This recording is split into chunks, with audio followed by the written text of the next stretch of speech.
28 জানুয়ারি 2010 ঢাকা কেন্দ্রীয় কারাগার। রাত 9:30 থেকে 11টা পর্যন্ত ঢাকা কেন্দ্রীয় কারাগারের আশপাশ ও কারাগারের অভ্যন্তরের সব বিদ্যুৎ একযোগে বন্ধ হয়ে যায়। বন্ধ হয়ে যায় বললে ভুল হবে, বন্ধ করে দেয়া হয়। 1.5 ঘন্টা ঢাকা কারাগারের মতো স্পর্শকাতর জায়গায় কেন বিদ্যুৎ বন্ধ করে রাখা হয়েছিল সেটা একটু পরে বলি। আগে বিদ্যুৎ আবার ফিরে আসার পর কারাগারের অবস্থা কেমন ছিল সেটা বর্ণনা করা যাক। ঢাকা কেন্দ্রীয় কারাগারে ওই দিন কয়েদিদের সবার ভেতরে এমনিতেই কিছুটা অস্থিরতা কাজ করছিল, কারণ তারা জানতো জেলখানায় সেদিন 5 জনের ফাঁসি কার্যকর হতে যাচ্ছে। আর যে 5 জনের ফাঁসি কার্যকর হতে যাচ্ছে তারা সকলেই ছিল অত্যন্ত বিনয়ী, কারাগারের সকলের প্রিয় মানুষ।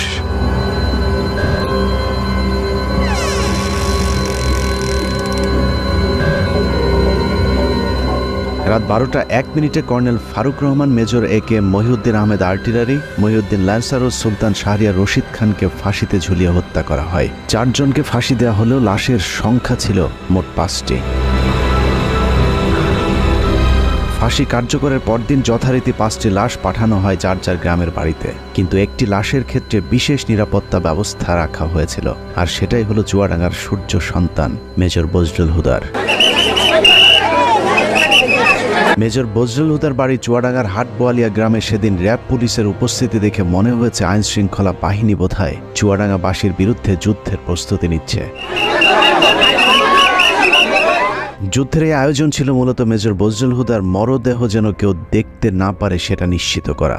লাশ কেন দেখতে দেয়া যাবে না সেটা জানতে আমরা হাটবোয়ালিয়া গ্রামের মানুষের বক্তব্য শুনতে চেয়েছিলাম। বজলুল ভাইয়ের নাশ আসার সময় আমি আমার পটে যাবো, এর মধ্যে পুলিশি টল, শুধু টল পুলিশি দাঁড়ায়, যারা মসজিদে এমন হয় আসা যায় না। তারপর কিছুক্ষণ পরে শুনলাম ভাইয়ের নাশ আসছে ভোরের দিকে। প্রশাসনের লোক ছিল, ওনার লাশটা প্রথমে হাটবলে কেন্দ্রে হয়, প্রচুর লোক। এই অবস্থায় বাড়ির ভেতরে ঢুকতে দিয়েছিল না। আমার জানাজাত লাশটা ধোয়ানোর কথা, কিন্তু পুলিশের বাধার কারণে আমি লাশটা ধোয়াতে পারিনি। লাশ আসার পরে তার প্রশাসনের লোক যারা আসছিল লাশ নিয়ে, তারা যেখানে টাইম দিয়েছে তাকে দাফন করতে হবে। সে দেশের মানুষের জন্যই মনে করেন সবসময় ছিল, দেশের মানুষের পাশে থাকতো সবসময়। চুয়াডাঙ্গার মানুষের কাছে মেজর বজলুল হুদা ছিলেন এক আদর্শের প্রতীক, যে কারণে আইন শৃঙ্খলা বাহিনীর ব্যাপক উপস্থিতি আর জোর জবরদস্তির পরেও প্রিয় মানুষটিকে শেষবারের মতো একটু দেখতে চাওয়া মানুষের ঢল ছিল চোখে পড়বার মতো। আইন শৃঙ্খলা বাহিনীর নির্দেশনা ছিল 5 মিনিটের মধ্যে মেজর বজলুল হুদাকে দাফন করতে হবে, কিন্তু জনরোষের মুখে আইন শৃঙ্খলা বাহিনী পিছু হাঁটতে বাধ্য হয়। প্রিয় মুখটাকে গোসল না দিয়ে কিছুতেই চুয়াডাঙ্গার মানুষ তার দাফন করাতে চাননি। বাধ্য হয়ে প্রশাসন তাদেরকে আধা ঘন্টা সময় বেঁধে দিয়েছিল দাফন করবার জন্যে। 4টা-5টার দিকে আসলো, লোকজন নাই একেবারে, মানে সম্পূর্ণ একেবারে হলো কোনো মানুষজন ঢুকতে দিচ্ছে না। র্যাবের এক কর্মকর্তা আমাকে জিজ্ঞেস করলো কেমন উনি লোক ছিল। তা আমি তখন বললাম যে সে কেমন মানুষ ছিল এটা আপনারা কিছুক্ষণ পরে দেখতে পারবেন। তো বলি যে এত ভালো মানুষ, তাহলে এরকম একটা কাজ করলো কেন? তা বলছে যে কাজ করলে এই কারণে, সে তো নিজের জন্য করে না, সে তো দেশের জন্য করেছে। যারা 15 আগস্টে ছিল তারা সবই মুক্তিযোদ্ধা, কেউ কোনো পাকিস্তানি ফেরত আসবি না, সব মুক্তিযোদ্ধা। তারপরে লাশ আসলো, এত পরিমাণ লোক সরকারের নিয়ন্ত্রণে সে লাশ এই এলাকার জনসাধারণ ছিনিয়ে নিল, এবং এত পরিমাণ লোক হয়েছে যেটা নজিরবিহীন একটা ঘটনা। পুলিশের আন্ডারে থাকবে না, আমরা আমাদের লাশ আমরা হলো আমাদের আন্ডারে হবে, দাফন হবে। পুলিশের আন্ডারে রাখতে চেয়েছিল কিনা? পুলিশের আন্ডারে তো না, সেগুলো পুলিশের আন্ডারে তো স্বাভাবিক নিয়ম, সেভাবে আমরা হলো সরকারি কাজ আমরা দাফন করি। তো আমরা বললাম যে না, দাফন ওইভাবে না, আমাদের পারিবারিকভাবে বা এলাকার মানুষের হলো দাফন হবে তার ভেতরে। অতএব তারা তখন হলো দিতে বাধ্য হয়েছে। হাজার হাজার মানুষ চলে এসেছে মেজর বজলুল হুদাকে এক নজর দেখার জন্যে। হাটবোয়ালিয়া বাজারে এত মানুষ এর আগে হয়তো কখনো কেউ দেখেনি। গোসলের অনুমতি দিচ্ছিল না। এই সময় আলমডাঙ্গা থানার যিনি ওসি ছিলেন উনি খুবই খারাপ আচরণ করছিলেন। আমাদের তারা হুমকি দিচ্ছে, হ্যান ত্যান, র্যাব পুলিশ আইসে আমাদের বলছে না, লাশ তাড়াতাড়ি মাঠে। আর প্রশাসন খুব তাড়াতাড়ি করে চাপ দেয়, ধোয়া টোয়া এগুলা বাদ দিয়ে, গোসল টোসল বাদ দিয়ে দাফন করতে হবে এমন পুলিশের নির্দেশ ছিল, এবং সাথে ঢাকার থেকে টিমও আসছিল। ওই সময় প্রশাসনের ভূমিকা কেমন? প্রশাসন প্রথমে মার মুখে অবস্থায় ছিল, যখন সাধারণ মানুষ পাবলিক বলল যে ঠিক আছে আমরা লাশ না দেখে আমরা দাফন করব না, তখন লক্ষ লক্ষ মানে সাধারণ মানুষ চারিদিক থেকে আসার পরে তাদের চাপের কারণে তখন লাশ আমাদের কাছে দিতে বাধ্য হয়েছে। এই সময়ের মধ্যে অসংখ্য মানুষ মেজর বজলুল হুদাকে শেষবারের মতো একটু দেখতে ছুটে যান তার গ্রামের বাড়ি হাটবোয়ালিয়াতে। 3 জেলার জনগণের কারণে প্রশাসনের লোক এখানে পিছিয়ে আইতে যায়, তারা এখান থেকে সরে যাওয়ার পর এখানে জনগণের ইচ্ছা মতো তাদের দেখানো হয়েছে। মাটি দেওয়ার চাইছিল, তো এখান থেকে লেট করানো হলো যে একটু পরে লাশটা মাটি দেওয়া হোক, এই হিসাবে একটু দেরি করে লাশ দেখার পরিপ্রেক্ষিতে আমরা দেখছিলাম। এতটুকু পর্যন্ত ঠিকই ছিল, কিন্তু মেজর বজলুল হুদাকে গোসল করাতে গিয়ে চুয়াডাঙ্গার মানুষ সাক্ষী হয়েছিল নৃশংসতম এক ঘটনার। কাফনের কাপড় সরাতেই দেখা যায় মেজর বজলুল হুদাকে আসলে ফাঁসি দেওয়া হয়নি, তাকে জবাই করে হত্যা করা হয়েছে। মুক্তিযুদ্ধে সর্বাধিক জেনারেল ওসমানীর পিএস সাবেক সংসদ সদস্য আপনাদের প্রিয় সন্তান প্রশাসনমূলক বিচারের মধ্য দিয়ে হত্যা করা হয়েছে। আমরা এ হত্যার বিচার চাই। ইনশাল্লাহ বাংলার মাটিতে তাকে হত্যার বিচার একদিন হবে হবে। সে ফেরেশতা তুল্য, সে কোনো অপরাধ কারোর সাথে করেনি, মানুষের উপকার করেছে। গলারে কাপড় খুলে দেখি যে এখান থেকে এত দূর, মানে 2 ইঞ্চি না, একদম পুরো মানে ছুরি চালালে যেভাবে হয়, কষাইরা যেভাবে ছুরি চালালে যেভাবে কাটেন ওইভাবে কাটা, সুতা 3-4 পর্ব করে সেটা দিয়ে সেলাই করা, হাতে পায়ে কোথাও পুরো আঘাতের চিহ্ন নাই। এটা জবাই করা, এটা তার ফাঁসি নাই, কোনো রগগাটা নাই, কিছু নাই। গলায় ছিল একটা টেপটা সরিয়ে দেখলাম হাতটা ঢুকে গেল, পট সুতো দিয়ে কালো সুতো দেয় তার সেলাই করা অনেক দূরে দূরে, রক্ত টপ টপ টপে পড়তেই আসে। গলা কাটা ছিল, এটা আমরা দেখেছি। ফাঁসি হলে গলায় হালকা দাগ থাকে, গলা তো কাটা থাকে না, তো গলা সেলাই থাকে না। কবরস্থানে যখন মাটি দিছে তখনও কাফনের রক্তে ভিজে গেছে। ফাঁসি দেওয়ার নামে তাকে জবাই করা হয়েছে। লাশটা কি আপনি দেখছিলেন? জি জি, আমি লাশটা দেখেছি, চোখে দেখেছি। লাশ ওনার গলাটা কাটা ছিল এবং সেইখান থেকে অনবরত রক্তক্ষরণ হচ্ছিল। লাশটা কেমন দেখছিলেন বলেন? লাশটা দেখছি যে এলো তো লাশ জেল কোড অনুযায়ী সেরকম তো হলো জবাই করা হয় না, কিন্তু পুরাপুরি জবাই করেছে। সে হলো একটা হত্যাকাণ্ড, পুরা রক্ত বাড়াচ্ছে। কেমন ছিল এটা একটু? একেবারে সম্পূর্ণ গলা কাটিয়ে রক্ত বাড়াচ্ছে, তখন পর্যন্ত যখন আসে তখন পর্যন্ত রক্ত বাড়াচ্ছে। গলা কাটার পরে ওখানে সেলাই টেলাই দেওয়া এরকম কিছু দাগ? না, সেলাই কাটিয়েছে, কাটার পরে তারপরে হলো সেলাই দিচ্ছে। কফিন খোলার পরে আমরা তখন দেখি যে তার মুখ এবং সবকিছু রক্তে ভেজা। ফাঁসি দেওয়া লাশ তো মানে রক্ত থাকার কথা না।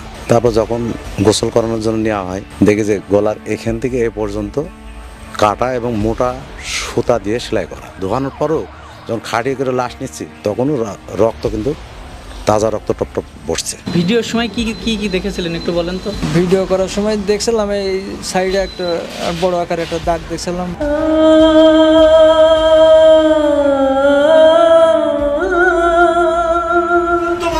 বুকে ব্যথা নিয়ে বেড়াচ্ছে আমার ভাইকে সিরিয়াল খুনি শেখ হাসিনা জেলখানায় ঢুকে নিজ হাতে জবাই করে হত্যা করেছিল।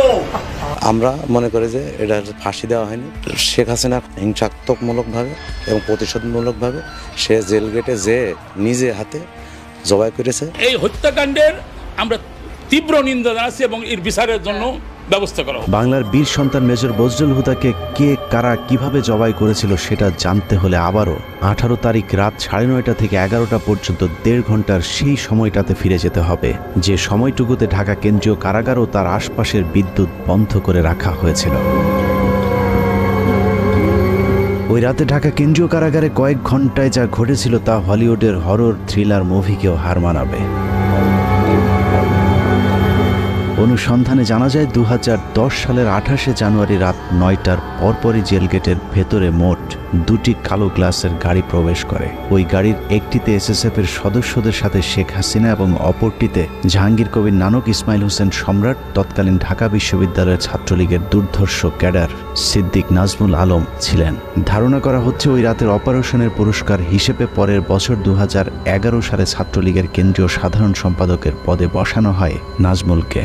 এছাড়া সম্রাট ও নানকদেরকেও দেয়া হয় গুরুত্বপূর্ণ দায়িত্ব। এর বাইরেও ওই গাড়িতে ভয়ঙ্কর কুৎসিত দেখতে বড় গোফওয়ালা একজন মানুষ ছিল, যার নাম পরিচয় আমাদেরকে কেউ নিশ্চিত করে বলতে পারেনি। ডিএমপি কমিশনার একেএম শহীদুল হক সাহেব ছিলেন, স্বরাষ্ট্র সচিব যে আব্দুল সামান সাহেব ছিলেন, কারা মহাপরিদর্শক যে ব্রিগেডিয়ার জেনারেল আশরাফুল ইসলাম খান উনিও ছিলেন, আর সম্ভবত ঢাকার ডিসি ছিলেন উনি জিল্লুর রহমান, ঢাকা জেলার ম্যাজিস্ট্রেট অমিতাভ সরকার উনিও ছিলেন ওইখানে, আরো বেশ কিছু লোকজন ছিল। গোয়েন্দা সংস্থার সাবেক কর্মকর্তা জানান ওই রাতে মোট 2টি ফাঁসির মঞ্চ তৈরি করা হয়েছিল।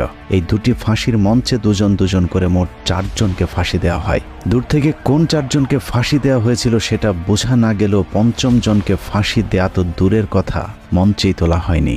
কিন্তু লাশ বের করবার সময় জেলখানা থেকে মোট 5টি লাশবাহী গাড়ি বের হয়েছিল। ফাঁসি থাকে সাধারণত সেই দিন, তো এটা নর্মাল প্রসিজিওর। জেলখানায় নিরাপত্তাটা বেশ স্ট্রং থাকে। সেই দিনও যেটা আমাদের বেশ আলোচিত হয় জেলখানায়, ওই ফাঁসির মঞ্চের কাছে যে 4টা লাশ গাড়িতে উঠানো হয়, কিন্তু আরেকটা লাশ ঠিক প্রশাসনিক ভবনের ওখান থেকে নিয়ে গাড়িতে উঠানো হয়।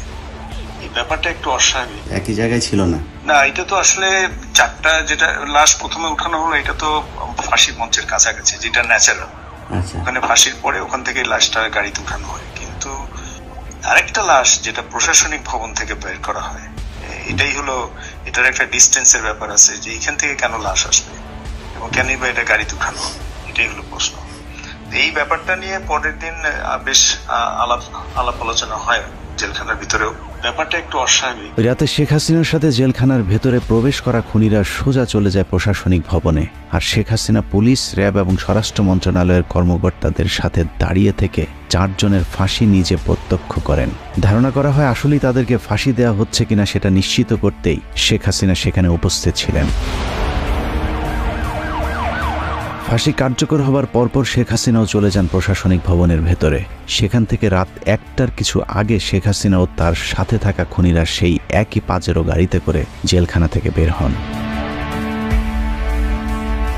কারাগারের অন্য আরেকটি সূত্র বজলুল হুদার পরিবারকে জানিয়েছিলেন, সেই রাতে বজলুল হুদাকে কারাগারের প্রশাসনিক ভবনের একটি কক্ষে জবাই করা হয়েছিল, যেখানে শেখ হাসিনা নিজে উপস্থিত ছিলেন এবং বজলুল হুদাকে জবাইয়ের আগে তার বুকের উপর পা চাপা দিয়ে রেখেছিলেন শেখ হাসিনা নিজে।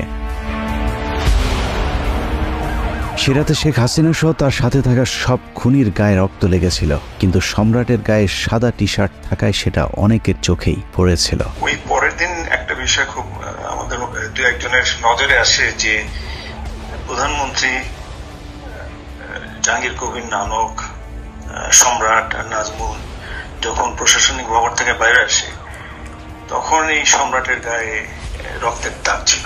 2-1 জন এটা দেখতে পায়। এখন ব্যাপারটা হয়েছে যে এই ধরনের জিনিসগুলো তো আমরা গ্যারান্টি দিয়ে বলতে পারছি না, কিন্তু তখন ওই সময় যে সমস্ত লোকজন উপস্থিত ছিল, যে এখন তারা সবাই এখন বাংলাদেশে বেশিরভাগই আছেন, পুলিশের প্রশাসনের মধ্যেও আছেন, এই সমস্ত অফিসার বা লোকজন যারা উইটনেস ছিল, যারা সাক্ষী ছিল, তাদেরকে এখন ধরলেই এই জিনিসটা মোটামুটি তদন্তের আওতায় আনা যায়। এবং তাদের পরিবার যেটা অভিযোগ করে যে তাকে জবাই করে মারা হয়েছে, এবং এই যে অস্বাভাবিক অ্যাক্টিভিটিস গুলো যেগুলো জেলখানার মধ্যে দেখা গেছিল ফাঁসির সময়, ফাঁসির পরবর্তীতে, এটা পরিষ্কার তদন্তের মধ্যে বের করাটা খুবই সহজ। ঘটনার বর্ণনা শুনে অনেকের কাছেই হয়তো অসম্ভব, অবিশ্বাস্য এক গল্পের মতো মনে হচ্ছে। তবে আপনি যদি শেখ হাসিনার ব্যক্তিগত সহকারী মতিউর রহমান রেন্টুর আমার ফাঁসি চাই বইটি পড়ে থাকেন, তাহলে আপনার কাছে শেখ হাসিনার চরিত্রের সাথে আজকের ঘটনাটি হুবহু মিলে যাবে। মতিউর রহমান রেন্টুর তথ্য অনুযায়ী শেখ হাসিনা যেদিন মৃত্যুর খবর শুনতেন সেদিন স্বাভাবিক দিনের চেয়ে অনেক বেশি খেতেন। এই ঘর থেকে ওই ঘরে দৌড়ে পৈশাচিক এক উল্লাস করতেন তিনি।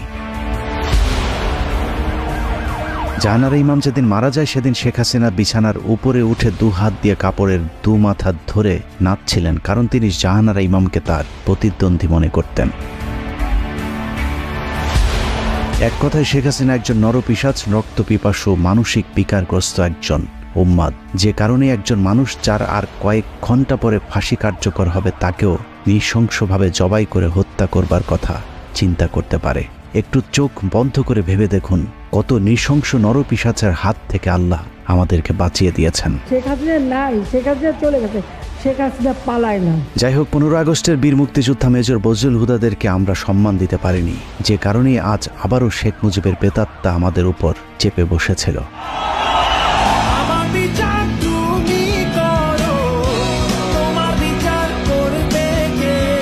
বাংলাদেশের মানুষ 2024 সালে শিক্ষার্থীদের হাত ধরে যেভাবে দুর্বিষহ এক দুঃশাসনের কবল থেকে বেঁচে উঠেছে, ঠিক একইভাবে 1975 সালে major Dalim, colonel Rashid, colonel ফারুকার, মেজর বজলুল হুদারা এক অত্যাচারী মাদকাসক্ত বাকশালীর হাত থেকে 7 কোটি বাঙালিকে স্বাধীনতা এনে দিয়েছিল। শেখ হাসিনার দুঃশাসন আমরা চোখে দেখেছি, কিন্তু শেখ মুজিবেরটা আমাদের থেকে আড়াল করে রাখা হয়েছে বলেই আমাদেরকে এখনও তাকে বিতর্কের ঊর্ধ্বে রাখার কথা শুনতে হয়। কিন্তু বাস্তবে শেখ মুজিব তার পরিবার আর দলের লোকজন ছাড়া অন্য সবাইকে তার কৃতদাসে পরিণত করেছিল। শেখ মুজিবের সময় কতটা অরাজক পরিস্থিতি ছিল তা মেজর বজলুল হুদার উইকিপিডিয়ার কয়েকটি লাইন পড়লেই পরিষ্কার হয়ে যাবে। মেজর বজলুল হুদা মেজর ডালিম আর তার স্ত্রী একটি বিয়ের অনুষ্ঠানে গিয়েছিলেন। সেখানে শেখ কামাল আর তার বখাটে বন্ধুরাও উপস্থিত ছিলেন। এদের মধ্যে সবচেয়ে উচ্ছৃঙ্খল ছিল গাজী গোলাম মোস্তফার ছেলে। গাজী গোলাম মোস্তফা ছিলেন শেখ মুজিবের সবচেয়ে আস্থাভাজন এবং ঢাকা মহানগর আওয়ামী লীগের সভাপতি। অত্যন্ত অসৎ প্রকৃতির এই লোকটিকে শেখ মুজিব রেড ক্রিসেন্টের চেয়ারম্যানের পদেও বসিয়েছিলেন, যিনি গরিব মানুষের চাল, তেল, কম্বল চুরি করে শেখ মুজিবের সাথে ভাগাভাগি করতেন। ক্ষমতার দাপটে বিয়ের অনুষ্ঠানে আসা মেজর ডালিমের স্ত্রীকে অসম্মান করার সাহস দেখিয়েছিল শেখ কামালের বন্ধুরা। এ সময় মেজর ডালিম ও বজলুল হুদার সাথে শেখ কামাল বাহিনীর ধস্তাধস্তির এক পর্যায়ে তারা মেজর ডালিম ও তার স্ত্রীকে তুলে নিয়ে যায়। তাদের খোঁজে একদল সেনাবাহিনী গোলাম মোস্তফার বাসায় অভিযান চালালে শেখ মুজিব তার পুত্র শেখ কামালের বখাটে বাহিনীর কোনো বিচার না করে উল্টো মেজর ডালিম ও বজলুল হুদার সেনাবাহিনী থেকে কমিশন বাতিল করে দেন। এভাবেই পুরো দেশটাকে বর্তমান শেখ হাসিনার মতোই পারিবারিক সম্পত্তিতে পরিণত করেছিলেন Sheikh Mujibur Rahman. Sheikh Mujibur Rahman not deal with the political movement in a democratic way. He was virtually controlling the public. But he could not face the criticism. Mujib ক্ষমতায় টিকে থাকার জন্য হাজার হাজার রাজনৈতিক কর্মীকে হত্যা করে, আর রক্ষী বাহিনীকে দিয়ে উনি উনার রাষ্ট্র ক্ষমতা টিকিয়ে রাখা দলের শাসন কায়েম করার চেষ্টা করলেন। এসব কারণে 2024 সালের মতো 1975-এর 15ই আগস্টে বাংলাদেশ সেনাবাহিনীর পাশাপাশি ছাত্র, শিক্ষক, পুলিশ সহ সর্বস্তরের মানুষ আনন্দ উল্লাস করেছিলেন। This is how Dhaka looks today. The same tanks on the streets, soldiers still on guard, and yet it is almost as if nothing had happened. There was no rioting, almost no reaction to Sheikh Mujib's murder. Sheikh হাসিনাকে যেভাবে কুকুরের মতো পালিয়ে যেতে হয়েছে, কেউ তার রক্ষায় এগিয়ে আসেনি, ঠিক একইভাবে শেখ মুজিবের লাশ ধানমন্ডি 32 নম্বরে পড়েছিল। কেউ শেখ মুজিবকে একটু দেখতেও আসেনি। কেউ কোনো পদক্ষেপ নিল না। ওই লাশ পড়ে থাকলো 32 নম্বরে। কেন? এত বড় সংগঠন, এত নেতা কোথায় ছিল?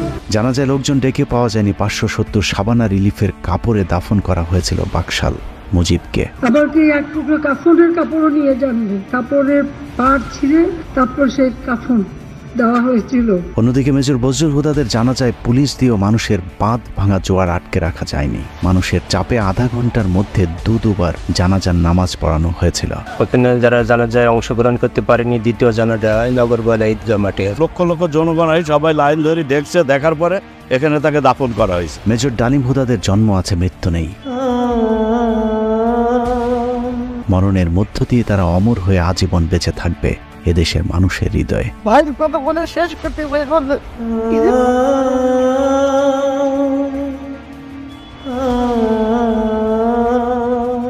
যতবার মুজিব হাসিনাদের মতো নরপশুরা এদেশের মানুষকে শোষণ করতে চাইবে, ততবারই বজলুল হুদারা ফিরে আসবে আবু সাইদ কিংবা মুগ্ধ হয়ে। আমরা তোমাদের ভুলব না। আল্লাহ হাফেজ।